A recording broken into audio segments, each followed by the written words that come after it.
You're a farmer, so you should be up. You're well used to these early mornings. We have up the other end of the clock. Right, okay, all night. Yeah. All right, boom, let's roll. Guys, Crypto with Dinny, and it's Dinny here, and I have a great guest on today. Now, there's nothing this man doesn't know about farming, apparently. We're not probably just talking about agricultural farming, we could be talking a little bit about crypto farming as well. But, guys, just like to introduce you to Thomas Hackett. And Thomas, you're very, very welcome. Good man, Danny. How's things this morning? Are you well? I'm good, yeah, it's good to see you. We were just saying there, we're up before the sun this morning. Yeah. Up early this morning, but things have to get done. Keep the ball rolling. Yeah, so tell us a little bit about yourself, man. Tell us a little bit about your journey into crypto, I suppose. Yeah, I suppose. Yes, so as you were saying there, I'm from a farming background, born and reared on a farm. Traveled the world farming. Uh, Done everything. I got educated, did the whole lot. And I got introduced to a Tony Robbins. I was just always looking for something different, and I done a Tony Robinson course that was about getting online. And then I was actually in Brazil looking at farms before COVID started and had to head on home. I was like, shit, I better get out of here before I can't get out of here. And started doing a bit of Forex trading, which went well until it didn't go so well. And I'd put it down as one of the scariest moments in my life. That's why I wouldn't advocate trading. It's not pleasant. It's lovely when it's going right, and when it goes wrong, it goes wrong. And then a friend of the DeFi side of it, and into ICOs and into yield farming, and probably have tried it all. I have a great group. I introduced. Right. Let me just rewind you back there. What sort of degen? Do you mean like DeFi out in the risk curve, high yield, high risk stuff? Yeah. High risk, high risk, high reward, or high risk, no reward, sort of a thing. It can go one way or the other. I suppose you're getting in really, really early on projects, and there is an element of failure there. Like not everything succeeds, and then I suppose the crypto space gets a bad rap for scams and rug pulls and all that sort of stuff. So maybe I've got sort of half involved in a few of them, but maybe in the long term, some of these projects might come back, right? I'd probably still in profit. And so the ICOs, initial coin offerings I got involved in, I'm probably still up on them. They've come back a lot since market launch, but I'm still probably 3 or 4x of my money. And if it keeps going well, we'll just hold on, see how it goes. Deadly. And you mentioned you're reversing now. Yeah. You're doing the full circle that a lot of people come into crypto and take that journey. Yeah. It takes a lot of time, a lot of dedication. It is pretty intense when you go down that DeFi route. There's just so much in it. It's so new. I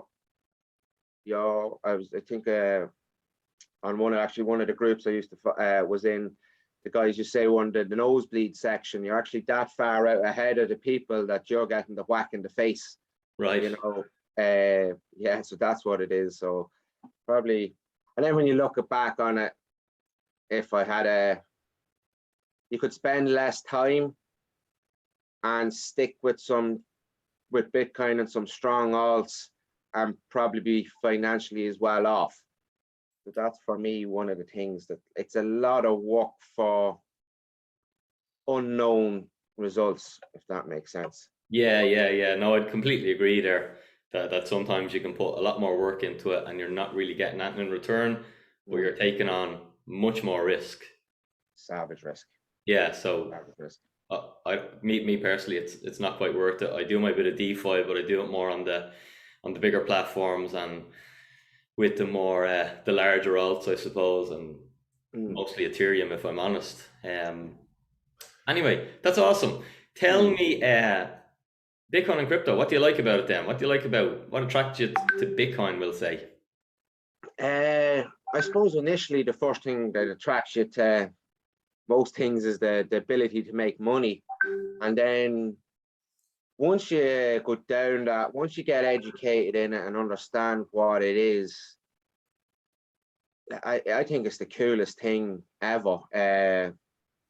The flexibility of it, the movability of it. Like for me, I suppose I've always, I'm a bit of a nomad. I travel the world, and uh, maybe a little bit scared to settle down or whatever. But with Bitcoin, you don't have to settle down.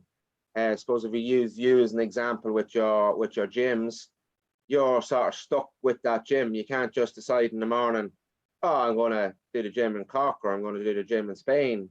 But with Bitcoin, it's just, okay, let's move. Stick it in the pocket and let's move. So I like that part about it. I like the way you can actually get yields off it, the potential growth off it, the trust, the honesty of it. There's so much, the fractionality of it. You can break it up in little parts and sell it in parts. There's just so, sorry, so much about it and it is the new technology. It is, I suppose we've never unwinded a technology. The cat's out of the bag now at this stage, and I don't see it going anywhere. It's just getting stronger and stronger, even the Bitcoin and blockchain space. Because we Yeah, always it's forget interesting about you say that. I've never heard anyone say that. We've never unwinded the technology, but yeah, once it's out there, it's not going away. not going away. It's here to stay. It's here to stay. And even the big like, and I suppose everyone says crypto and they forget about the underlying technology of blockchain. And you can see Microsoft, Google, all the big tech companies are getting into blockchain. So yeah, and they'll pick up cryptos along the way. It's just, yeah, it's such an interesting space at the minute. There's a lot happening. There's a lot going to happen. And It was interesting this last night. I don't know did you see that KPMG they put yes, Bitcoin on their balance sheet, but they didn't just put Bitcoin on their balance sheet. They also put Ethereum, and that's interesting because I don't classify Bitcoin and Ethereum as the same thing at all. They're completely different. mm, And they're not in competition with each other. Like Ethereum is a totally different value. Ethereum is blockchain technology, and that'll disrupt our world with metaverse and with DeFi, with NFTs and with all that mad stuff. And then we have Bitcoin, which is sound money. So to me, it was quite interesting.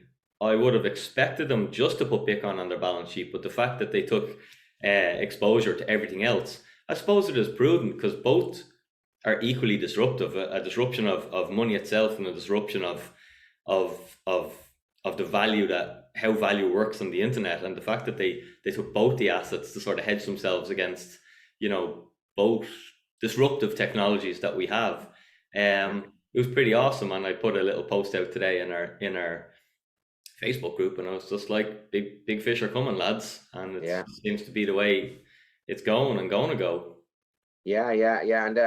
yeah, and I suppose the Ethereum, the smart contract, the idea of a smart contract, like to cut out the middleman or to have things sort of semi-set in stone, uh, it's genius. It's absolutely like it's trustworthy. I don't know. We had a christening there on Sunday, and we were just chatting, and people are saying about housing grants. You can get this grant. I was just thinking, smart contract, smart contract. That would just solve a whole lot of hassle. Uh, yeah, no, it's a great space. It's going nowhere. Here to stay, and when you see countries as well, and like I think that's the biggest accountancy firm in the world taking on crypto as well. Like so, it's And fantastic. accountants by their nature are generally very Cautious people, cautious, yeah, conservative, like, because I know my accountant, when I did get Bitcoin and my company put Bitcoin on our balance sheet, it was like, get rid of it. He said, you're up yeah, to pay, get rid of it, get out of it. yeah, So they would be quite cautious, and the fact that they've done the diligence on it and came to the conclusion that we need to own some of this thing, that just sends out that shots fired. Everyone's going to pay attention to that. And again, it's just this. I think it's just constant shots fired, and it's just like, well, you mightn't listen to Ray Dalio, but maybe KPMG connects with you and your beliefs, and mm, a company you trust, and then you have to start going down the rabbit hole today. You don't buy Bitcoin tomorrow. You possibly don't buy it for 12 months. So I think that's the process that we're on. There's a lot more companies who are in the process of buying Bitcoin who haven't purchased it yet, but they might be 6 months into their work on it, or some of them yeah, might only be on a month of it, or some of them are only today having a meeting going, lads, KPMG are buying Bitcoin and Ethereum. why aren't you came to me? You're forward, you're forward, you're forward, you're forward, you're forward. Yeah, Get out. yeah, yeah, Get me a yeah. board of young lads in here because we're being left Exactly. behind and we're going to become irrelevant. Yeah, yeah, yeah, yeah, yeah, yeah. If you don't, yeah, and that's yeah, it's simple as that. If you don't keep up, you're going to be left behind. And yeah, it's very interesting. And even I've seen the Russian financial prime minister wants the banks to start selling crypto. Like, so there's so much stuff. Uh, and I suppose I maybe stick out of the news a little. Well, I watch it and listen to it a little bit, but I'm long-term hodler. I'm going to hold it for life, and whatever few bob I can get is probably going to go Bitcoin. And I need to, I suppose my portfolio with my adventure and DeFi needs to be sort of tidied up a little bit and brought back more towards Bitcoin, and just have a small, I have way too many coins here, there, and everywhere. I need to bring them back, but Bitcoin, It gets too hard to manage, I think, when you've, yes, yes, you know, it's way you too can't. much. Your brain doesn't have the capacity. An Yeah, interesting thing that you mentioned there about your Bitcoin, you're going to hold it forever, and you know, in terms of farming, you just understand land and property, yes, holding the land forever. And I'm wondering, is that what helped you get Bitcoin? Because we all get it in a different way, what we can associate with. But you being a man of the land, you understand property, and Bitcoin is basically, like, I think it's one of the best properties humans have access to. yeah, Agree yeah. with that, or does that align with you? I completely agree with that. And now I'm probably, as I said, a bit nomadic, and even my family has my grandfather was from Laois, my father came from Cavan and then moved up to Mead. So we maybe, like, I remember when I was in ag college, I remember we were just doing a financial plan, and I remember saying it to one of the guys, and we the 14 guys doing up a financial plan. Oh, we sell an acre there for a site, and that'll pay for this, this, and this. Well, your man went ballistic. You don't sell, is that what he Don't said? sell the land. That's not our land to sell. That's my grandfather's land, and this was only a mock thing. So, yeah, but I suppose again, what picks me, was just rewind there a little bit. You're saying about the big companies have to do their due diligence before they jump in. I'm sort of a more of get the skin in the game and figure it out then sort of a guy. So I probably had bits of Bitcoin before I realized what it was, and then done the education. But Bitcoin over land, I pick the Bitcoin. I pick the Bitcoin every day because it's movable, it's You can flexible. take you can take your field with you to Brazil, or you can take your field Yeah, there wherever you want to go.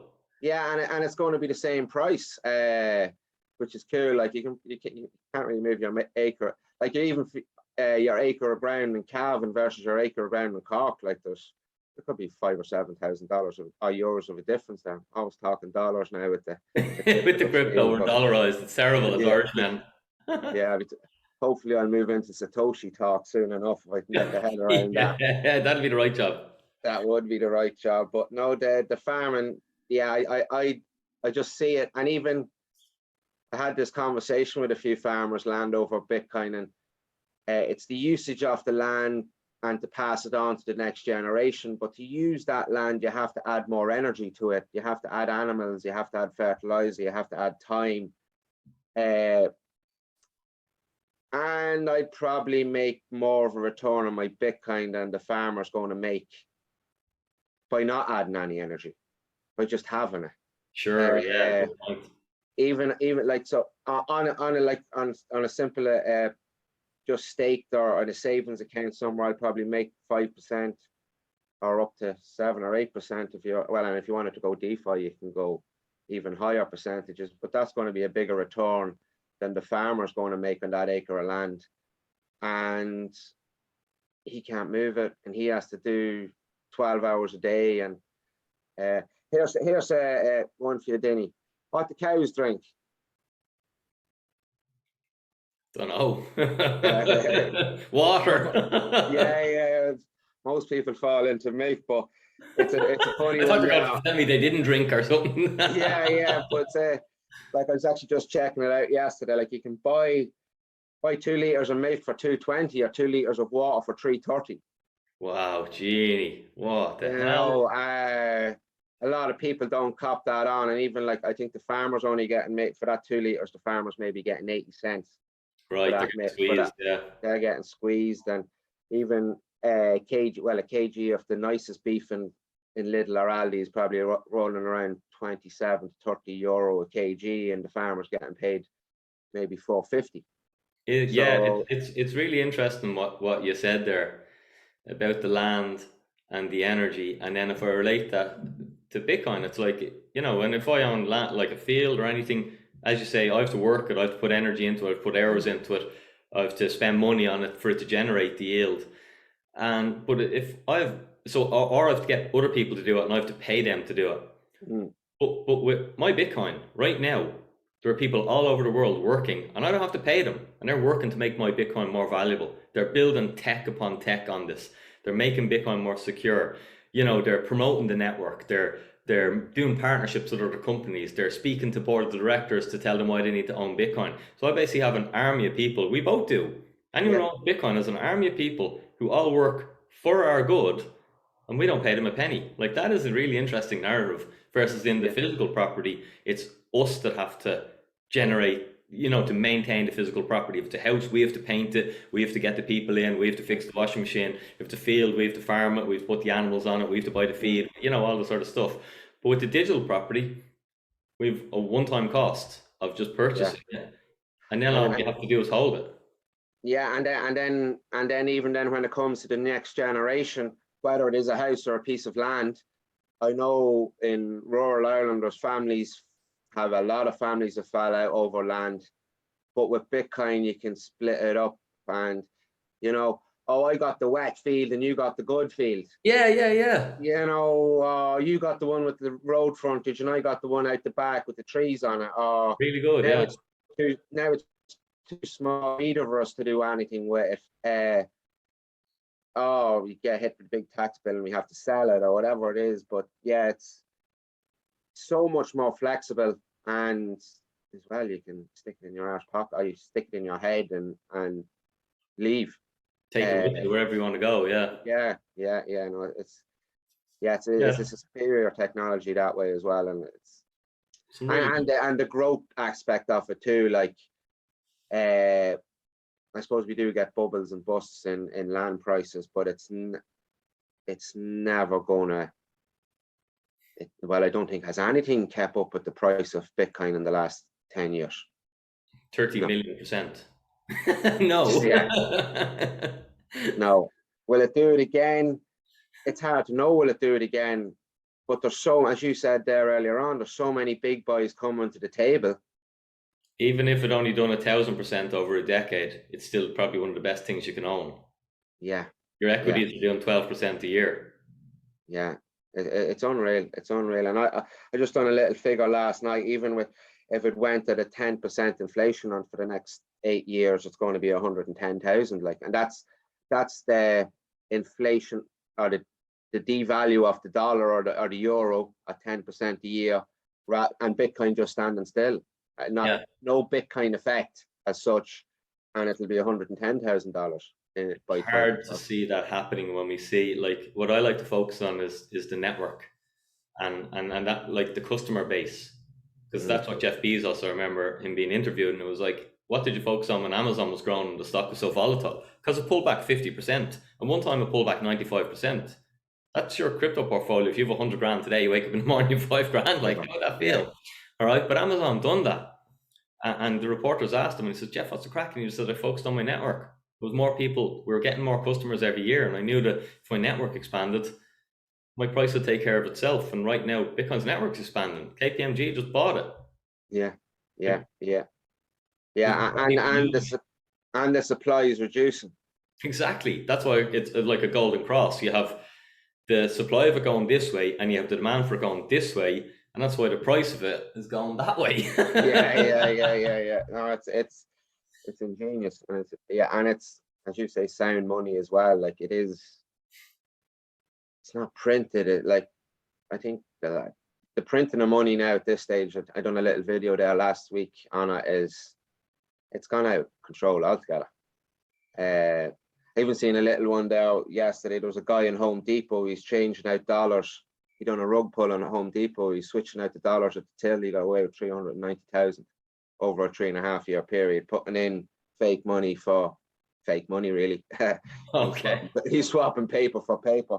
But yeah, no, you can't do that with crypto. You can't do that with Bitcoin. It's, there's so many advantages to it. It's I don't know if you could cover them all. It'd be a long list. Yeah, it puts power to the people. I think it's people's money. Yeah, Yeah. well, it's not really people's money. It's everyone's money. The rules are the exact same, no matter if you own one Satoshi or if you own one Bitcoin or if you own 1,000 Bitcoin.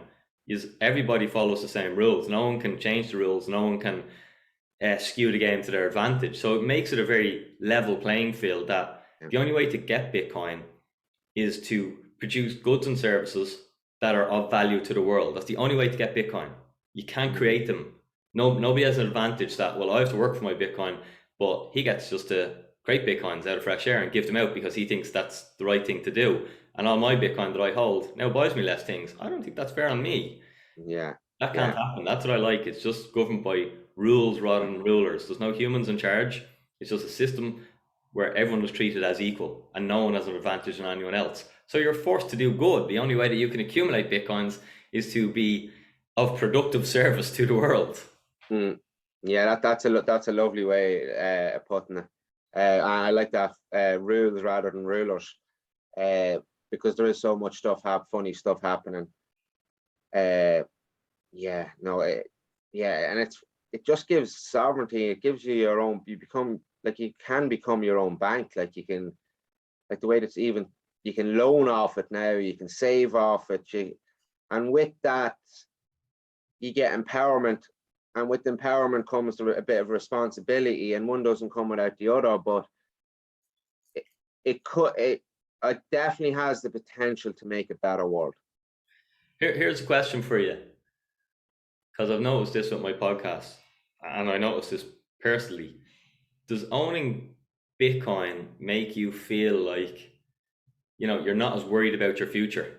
Oh, sorry there, lads. I think my camera has gone. One sec. You need to plug yourself in. Then there's so much funny stuff happening. Yeah, no, yeah, and it just gives sovereignty. It gives you your own. You become like you can become your own bank. Like you can, like the way that's even you can loan off it now. You can save off it. And with that, you get empowerment. And with empowerment comes a bit of responsibility, and one doesn't come without the other. But it definitely has the potential to make a better world. Here's a question for you, because I've noticed this with my podcast, and I noticed this personally. Because I'm an entrepreneur, I never really had a traditional pension, but I've just noticed that I don't worry about my future anymore, because I'm like, well, I own Bitcoin. I save in Bitcoin. I have a money that goes up in value. All I have to do is, if I just save a little bit to it every week, every month, that is my pension. That's something that's going to be there for me in 10 years. That's something that's not going to be taken away from me. It's something that's going to continue to grow, a little nest egg. And I noticed that with chatting to some of my other podcast guests, that it's almost like Bitcoin does give us hope for our future, especially our generation where asset prices are so dear now, and the generations behind us. I'm just like, they really must be hard to have hope, because you're like, houses are so expensive. How do you get on the property ladder if you're 25 now and you're earning 400 quid a week, 450 quid a week, even 500 quid a week? Like, how do you afford a house? You're certainly not going to be able to buy a house in Dublin unless you're buying it off your parents. Yeah, It gives me hope. Would you agree with that? Yeah, that's a real nice way of putting it. I never really thought of it that way, but yeah, like once you understand Bitcoin, you know it's going to go up. Like I don't know, I'm as convinced that I'll die some stage, and Bitcoin will have a new all-time high. Like I am, there's not a bit of doubt in my mind on that one. Now people will argue the point, oh, nothing's guaranteed, but No. Bitcoin, it's code. It's not. So nothing's guaranteed, I suppose, when you're dealing with people. Yeah, this call was supposed to be at 8 o'clock this morning. I showed up at 1 minute past 8. If that was Bitcoin, it'd be there at 8 o'clock on the dot. It is what it is. The code was built in to be there at 8. It's going to be there at 8. So I suppose that the old mindset of nothing can be guaranteed, or nothing certain, is because you're dealing with people. But Bitcoin has no people in it. Yeah, and then and it's an asset that you can start getting into. You can't start buying a house for €50 a week. Yeah, And then I suppose, like you just saying about like the wages, the €400 wages, like the wages definitely haven't caught up with house prices or fuel prices, or I think I actually think food's way too cheap. Food seems to be cheap compared to what everything else is doing. But but I think uh, then I'm seeing things like Irish farmers aren't going to be able to compete now because they're being squeezed so hard. They're going to be squeezed out of the market, and we're going to import it all, which in turn causes more problems for us because all our farmers go unemployed, and now the government has to support them. yeah, So it's just a bad situation with the inflation now, and Bitcoin definitely does solve it. I'm I like to manage risk, so I wouldn't like as Bitcoin stands, perfect, it's here forever. The only threat to Bitcoin I see is what I call an unknown unknown. So that's something that we don't know about yet. yeah, All known problems aren't problems. Bitcoin gets around all them, it eats all them, it disrupts all them. None of them really affect it. They just cause short-term volatility. But the only real problem I would see is an unknown unknown. Now we do have the smartest minds of the world all working on this thing to keep it right. yeah, But still, I don't see it as risk free. And I suppose, as you're saying there, you don't have to just convert all your euros to Bitcoin. You can start buying. And you know what? I've seen an interesting thing today. You'll like this. Um, I can't remember if I shared it on my story. I don't think I did. I must do it. But it was some guy to post up, and he owned 1.6 Bitcoin. All right. And he says, I never bought a whole Bitcoin. He's been buying $50 a week since 2018. Every week, doesn't matter what the price is, 50, 50, 50. Bitcoin's crashing. He's getting more Bitcoin for his money. Now he owns over a Bitcoin. It might have been 1.06 actually, rather than 1.6. yeah, But it was really cool, like that. Just this small, because people, who's going to miss? You know, it, to a lot of people, you can find €50 a week to invest to dollar cost average into Bitcoin.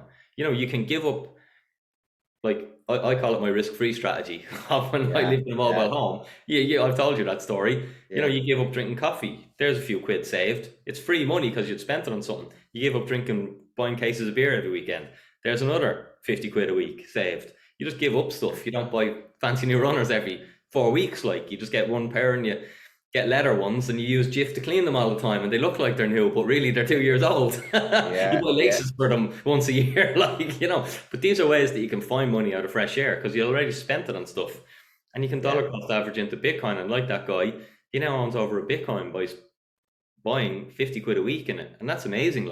One of 21 million. If the world keeps going where we go, Bitcoin could be 500 grand, it could be a million, it could be 10 million. Who knows? You just yeah, what's the time preference? How long are you going to hold it? yeah. And I think that's where the education and mindset sort of link in together. That if the mindset isn't right to give up that cup of coffee, or if the education isn't backing it, the mindset to understand the whole lot together, that person will keep having that cup of coffee, or keep buying the 12 pack of beer every night or every second night or whatever it is, and just want, I suppose, that instant gratitude, rather than that guy now. That guy, if he keeps going like that, and I think it was, I don't know if it was Katie Wood or one, I don't know who it was anyway, because my sister was telling me yesterday that if you can get up to 2 Bitcoin by 2030, you'll never have to work again in your life. Well, do I want my 6 bottles of beer every night, or do I want to suffer for 8 years? Well, I wouldn't be suffering. You become a better. I'm not ditching beer or anything, but like obviously, you know, you're a healthier person, and after 8 years' time, if you don't, well, probably a bit mightn't just work right now, but if you have that opportunity to never have to work again in your life versus having your 6 cans of beer and going and doing fancy shit that really doesn't give you any enjoyment, it gives you short-term enjoyment, or change your whole life around. Yeah, the problem Uh, is that, well, not the problem. I suppose my my thoughts on the problem. I don't have it worked out, But initially we were told to save, work hard and save. But now you can work hard and save all you want, and you still don't even have, you'll struggle to get a deposit. It's work hard and invest. So now it's like I can work hard and save and get nowhere, or I can buy, I can get my teeth white and I can buy fucking, the furry jacket. Someone's telling me they're like a grand or something. And there's like 20-year-olds walking around them. I'm like, what the hell are you at? Like, where are you going to get Yeah, your house? But you can walk around like being really wealthy now, but really you're not. You're poor as hell. But at least you yeah, feel good. You're able to go out there with your status symbols and go, you know, I'm doing all right here. I feel good because I have this thing. Because the being, deferring your gratification and being a saver, you're just going to get nowhere. So you might as well get out there yeah, and look flash, like, and then, but what's the consequence? What actually happens then? We find that our mental health is being destroyed because we can't keep up that fake lifestyle for forever. Like, eventually we'll come to realization that I'm struggling. I can't get ahead. I'm struggling for money here. I'm portraying this image that I'm super wealthy and everything is awesome, and really I'm struggling like hell, and I don't see a way out of this. And mental health has just been going yeah, going in a bad way over the last couple of years, and and the money. That's why I'm passionate about working on Bitcoin, because I think if we can fix the money, we can fix a lot of the world, and we can fix a lot of the problems. And when you don't money worries is just another thing that impacts our mental health. yeah, and I suppose, yeah, to look rich on the outside or to fit into society, Yeah, society's pushing us down this, that you have to do all this shit. Like, if you're going to be a millionaire, you have to look a certain way. I can tell you and now, wealthy people don't buy all this shit. yeah, and if you look at well, Mark Zuckerberg, Tony Robinson, Dean Graciosa, Brandless who t-shirts. black t-shirt and black trousers, or Yeah, it's the irony. like literally, uh, they have 5 t-shirts and 5 pairs of trousers, and that's literally when they're finished with them, they go down to pennies and they buy another five, and they have a whole wardrobe for $100 or €100, like so. And then you, as you say, you have the young guy floating around Dublin in his €1,000 jacket, uh, going home screaming to mammy that there's a stain in it. How the fuck am I going to get out of it? And it's just such. Yeah, no, I can't begrudge anyone because I've blown money on cars and all that stuff, and we all like different things. But I just think the incentive, the society, as you say, is conditioning younger people for the Instagram lifestyle, the perfection lifestyle. And Mm, that's all bullshit, because I've worked in health industry and I can tell you, I get messages from them all the time. And no matter how good life looks in here, they're suffering like hell. And sometimes the yeah, better it looks on screen, the worse it is in here. In reality, reality is yeah, where we live more. And it's just that it's I think it's the ability to be able to break free from it and go, nah, sorry, I'm not interested. Like, yeah, I often joke, like, I haven't bought clothes in years because a friend of mine's the same size as me, and he buys yeah, clothes yeah, all the time, and he gives me a big black sack full of fucking second-hand clothes, and has done yeah, for years. yeah, yeah. And I it's have a good brother that gear, does the like, it's same. grand. Yeah, It does. that's But yeah, like, I just think like that's free money. I can invest that money, and then on Monday I don't have to go to work if I don't want to. I can go for a walk on the beach. Like, I value that more mm, than having the short term of look what I bought, because no one really notices. It's only us no, that thinks everyone's going to notice. But like, yeah, I never notice when my friends have new flashy gear or anything. Like, I just don't. Maybe it's just me, but I don't really think we notice. I think it's only yeah, in our own head we notice. yeah. And the people that do notice are the people that's maybe doing it, and they just spend a lot of time worrying about what other people think. And like, I was talking to a friend the other day, and I says, well, I wouldn't be doing lives, or I wouldn't have. I suppose I've completely U-turned my life around from being a farmer to being uh, a crypto, a Bitcoin, or a crypto, or an educator. And I'm doing lives. I'm doing this podcast with you. Uh, like, I remember even when I was younger, like, I would even be afraid to ring someone. Like, and now I'm Really? going full circle around. But it's for them. It's to give them empowerment back to people, or teach people how to do this, or suppose for humanity. I don't know. It's for the greater good, and I I suppose. think what you mentioned earlier, the fact that you'd been exposed to Tony Robbins, Mm, like this sort of stuff, personal development for me. you know, if like, because I was struggling with money, I lived in a mobile home. The only way that I was able to get out of that situation, I believe, I know, because I lived through it, was by investing into myself, into what's going on in here. I have the same fucking silly head, two arms and two legs as I had when I lived in a mobile home. But it's what goes on in here has changed. And that's because I was exposed to getting in a network of people who are willing to challenge themselves and willing to grow and wanting to grow, and then getting coached by, you know, a coach like Tony, or there's fucking hundreds of them. I've had loads over the years. These personal development books of just challenging yourself to grow, because everything changes from the inside out. For instance, when we layer stuff on the outside, thinking we're going to help the inside or help everyone else, it doesn't really do much for us. It's only short term. You can truly, I think, if you do the inner work, the outside world changes. You can do whatever you want in the outside world then. But if you only focus on the outside world and layer stuff on and buy assets, because I've done all that. You know, you buy a thing, you think, oh, but if I have that car, if I have this much money, I'll feel great. It's like you feel good for a little while, and then it goes away, and you're like, all right, I need another thing to fill the void. But when you do Yeah, the work on the inside, it's like, all right, don't need any of that stuff. It's nice to have some of that stuff and it's fun, but have it or not have it, I'm here for the yeah, crack. and very much that the crack is a lot of very, very important, and it's a perception. It's a lot of it's got to do with perception and how you perceive the world and see it. Seen actually a good post yesterday. It's I think it was something along this lines. I have a friend that has sex 2 or 3 times a day, reads a book a week, gets to relax all the time, doesn't work, and still gives out about being in jail. Yeah, yeah. So it's yeah. There's a lot got to do with what way you see it. Definitely, we're sort of semi-programmed in school. Like, we're not taught about finances at school, as you're saying there earlier. We're taught to By save. design.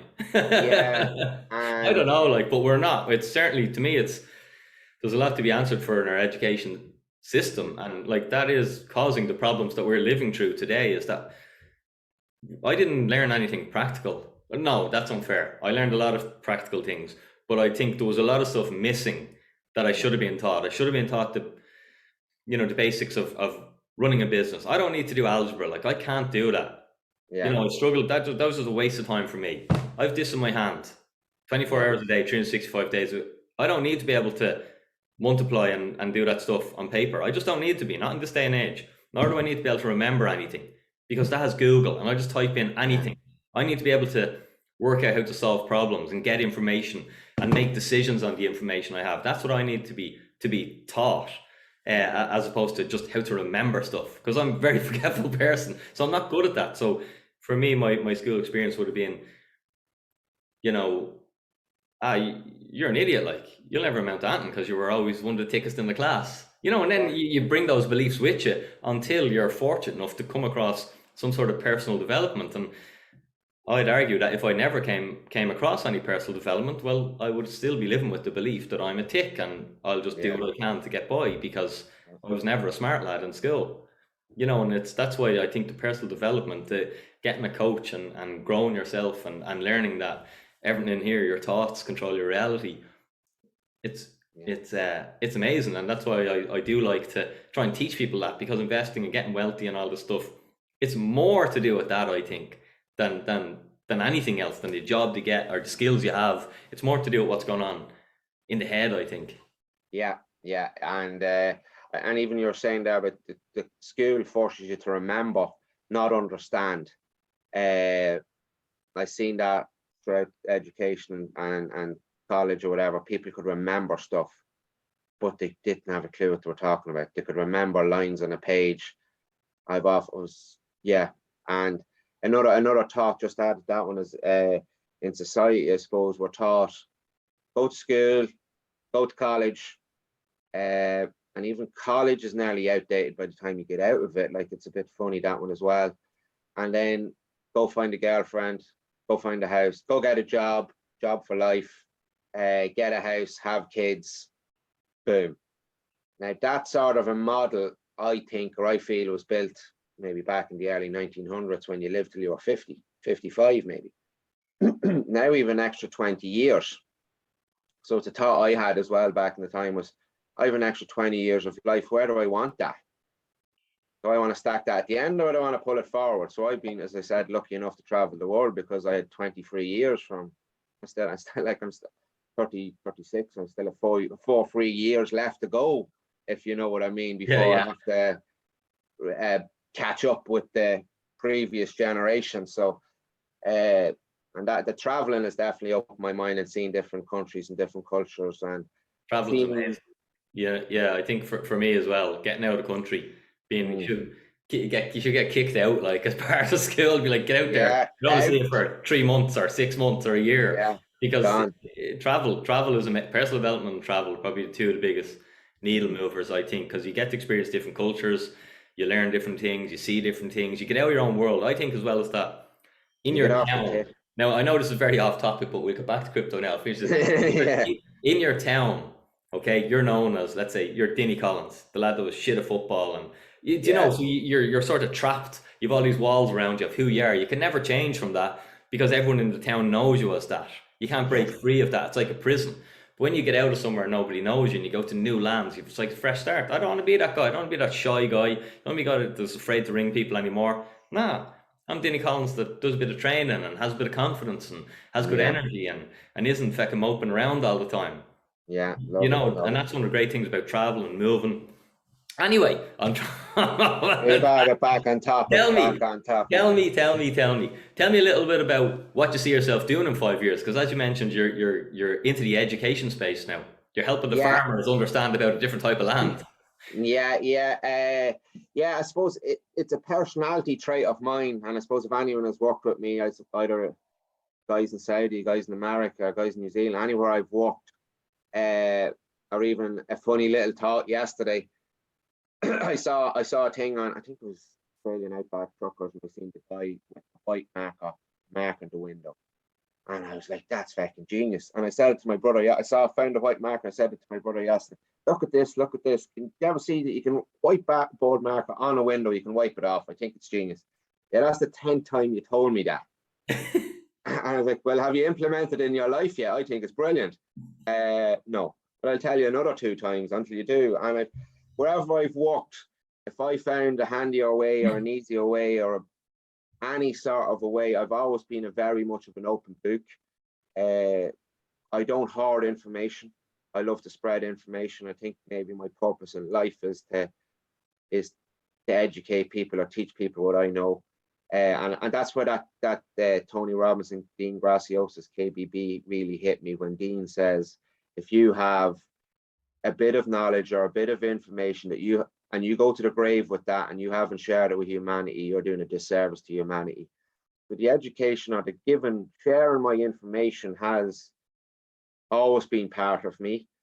Now I've fell into and it's by as much as pure chance that I'm in crypto as an astronaut. Like it could have went one way or the other.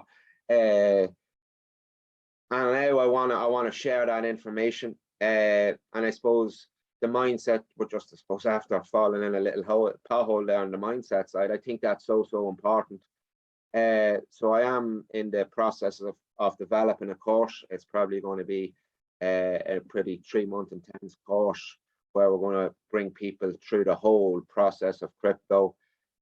Not just fully set up yet or what way I'm doing it. This sort of general outline. It'll be maybe small group trainings on, for example, what is crypto, what is blockchain, and we'll go the whole way. We'll touch the door to DeFi, and then there'll be some one-to-one hand-holding experience, because I have a lot of people telling me, yeah, they've seen videos, they've watched this and they've done that, and maybe they don't understand that these people do put out them hoops, that they're not going to tell you how to do everything. But for me personally, sometimes I get tripped up in the technical bit, and that could just stop it all. So I want to be the person that, yeah, you're going to get the training, but you're also going to get some of the one-to-one stuff.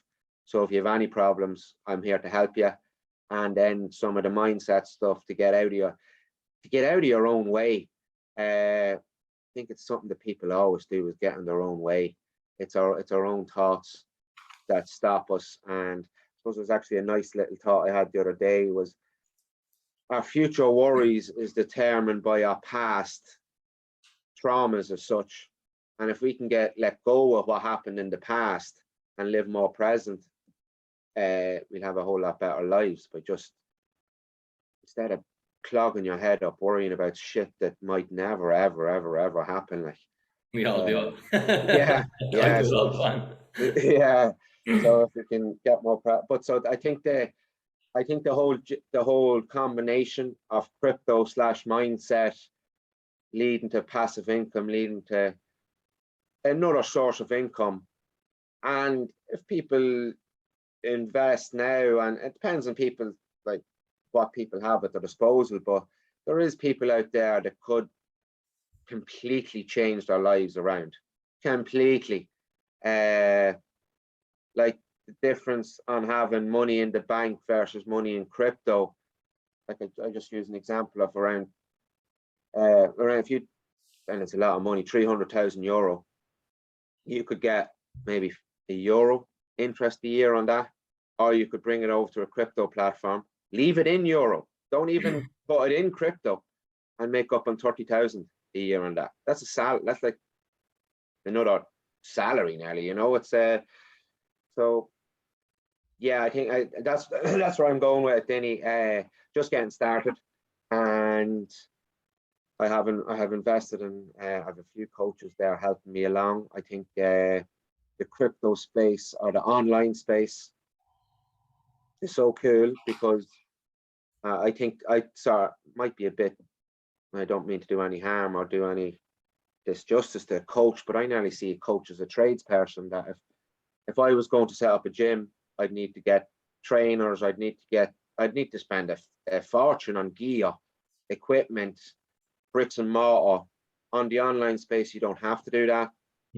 So invest in a coach. It's going to give you the empowerment to be able to do it or help you along. Yeah, so that's where I'm at. I'm going on that journey and hopefully get a few clients lined up, and it's, I suppose we have probably another Irish thing is, oh, you can't charge that, or that's, I've been doing a lot of this for free in the last 2 years, where I've taught a lot of people a lot of stuff, and it's for me to continue to be able to do that, I have to get paid. You know, I can't do it for free forever. And yeah, know your worth. I think in crypto, you'd be rewarded for the work that you do, because fast forward 2 years, people who have any sort of blockchain experience, people who can understand Bitcoin and teach it when the whole fucking country is trying to pile in and Bitcoin is valued at 300k a Bitcoin and heading to 1 million is what all the media is saying. Yeah. No. So I wouldn't worry about it. Do your work now. That's my take on it, and you'll be valued because you're doing the work that a lot of people aren't doing.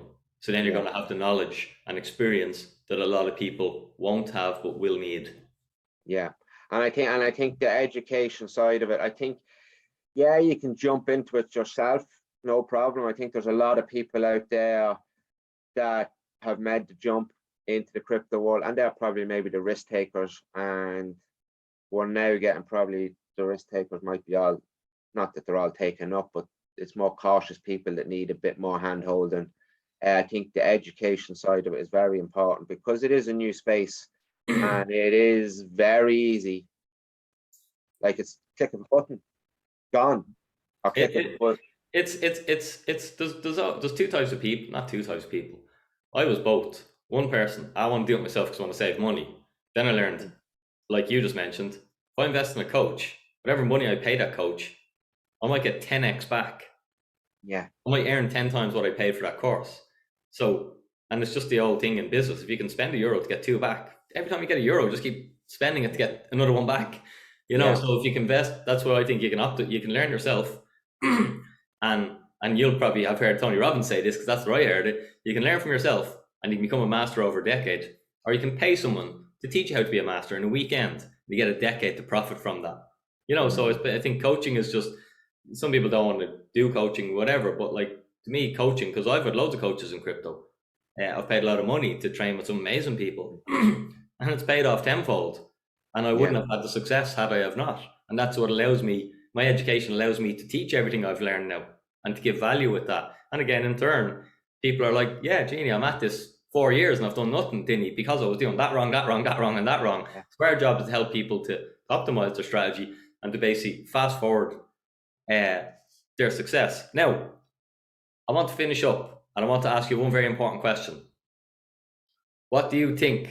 And this is only a bit of crack now. This won't be financial advice. There won't be lads coming Yeah. coming looking for you with pitchforks now. Yeah. But in No. 2030, where would you put the price of Bitcoin for the crack? It's definitely, I've done a few figures just on money losing value. It's definitely going to cross the 100K. Like that's well, not definitely. You can only say pretty certain that it's going to cross the 100K. In the last 8 years, it's done 100x. That'd be 500,000. I don't know. Yeah, but see, but there's so much, like, when we were in Saudi, we used to have, there was a picture that used to float around of this guy looking up at a mathematics board, a big, massive, nearly the size of a whole building. Why did the milk drop? There's so many factors, and there's so much factors coming into play with Bitcoin at the minute. We could say, but it's already at 50. People think, oh, we're too early. We missed the boat. We missed the boat. Well, if that goes up to 500,000, it does what it done in the last 8 years. You're like, I can't do that. That's a lot of money. But all the money's coming now. The countries are coming now. So it's like, definitely, I'd say, and I think even around 500,000 is going to be matching with the gold market cap. Maybe, is that right? Would I be right in saying that? Yeah. So, like 500,000 is probably achievable, and it's scary to say it. But on the other hand, if the big money comes in on this, and countries start taking it, like you said, the media are shouting 1 million. Yeah, it's hard. It's definitely going to be more than it is now, anyway. And people, I always find it funny. I think I said this to you before, that you meet the normal Joe Soap in the road. Oh, that's after crashing. That's after falling a hip. It's up. What's it up? 12% in the last couple of days, or 15%. Yeah. No one will tell you about that. Oh, that fell 30%. That did. Yeah. Only the bad news, Freds. Yeah. So no, there's definitely it's definitely 500,000 is probably definitely really achievable, isn't it? Which is fucking crazy. Jeez, Dinny, we own half of Ireland. Now, Thomas, Exciting times. it's been great to chat to you. Where can the guys find you? You can find me on Facebook, Thomas Hackett. I'm on Instagram. I think it's Crypto with Thomas Hackett. You can't be in the hop though. Yeah, find me floating around Facebook and Instagram. I'll put some links in anyway on the video. It's been awesome to chat to you. You brought up, it's great, like, you just help. I think my granddad always says, he was a farmer as well, 2 heads are better than one, even if they're sheep's heads. You know, and he brought up stuff that I hadn't thought from a farming perspective, from a land perspective, from dividing out the land and inheritance solutions of if it's digital property, we don't have to fall out and fucking shoot each other with shotguns over me getting the wet field and you getting road frontage. So it's been a good conversation. Thanks for coming on. I look forward to catching up with you again soon. Sound man. No, we'll keep